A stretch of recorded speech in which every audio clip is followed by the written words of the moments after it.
Ilang bata? Ang bata po, masayahin siya, mabait.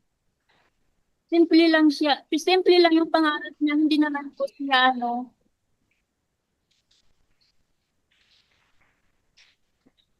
basta Ano po yung masasaya sa anak ko.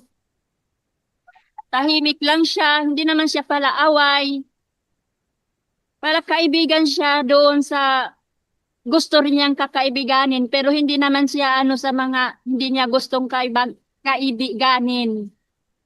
Hindi naman yun nang-aaway ng mga kaklase niya. Tahimik lang yun.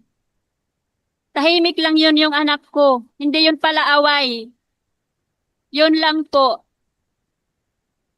po, Miss Jeneline, at ngayong nawalan pa kayo ng ganyang napakabait na anak, meron po ba kayong gustong ibigay na mensahe sa ating gobyerno?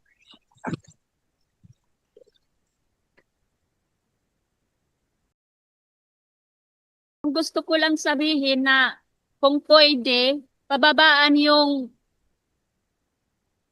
edad na pwedeng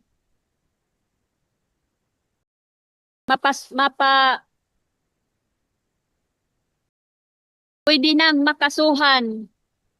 Kasi sabi niya nung yung nakabaril sa anak ko, wala daw crime liability. So paano yan?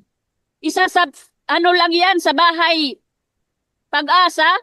Pwede naman siguro. I agree. Yung sinabi ni Tolfo, I agree po. Yung sinabi niya, pwede naman siyang makulong doon sa ibang pasilidad na pwede sa kanilang edad para din nila maramdaman yung sakit, yung parusa na karapat dapat sa kanila eh. Disiplinahin din sila. Kaya nga yung bata, pag makakasala, di ba? Pag bata yung makakasala, di ba, may disiplinahin, turuan ng maayos, turuan ng tama. Sabihin na yun, hindi yung tama yung ginagawa mo. Hindi yung tama. Di ba paparusahan yan? Papaluhurin? Papaluon ng senturon, di ba? Eh yung bata na yan, nakamatay yan eh. Nakamatay yan. Nakamatay yan ang tao. So ano? Ibababahay pag-asa lang yun? Ha?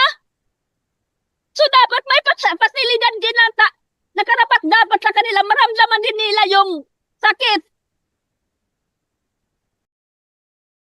Yun. Yun lang yung sabihin ko. I agree with Tolfo. He said while ago na dapat mayroong pasilidad na karapat dapat sa kanila. Hindi lang yung bahay pag-asa na yan. Yun lang. Opo, Ma'am Jeneline, kasabay nung pakikiramay namin, nakikinig talaga kami sa inyo at lahat ng mga sinasabi nyo, pati yung mga suhestyon nyo, ay matinding pag-aaralan po namin nitong aming Senate Committee on Women at pati ng ibang mga komite dito sa Senado. At meron din pong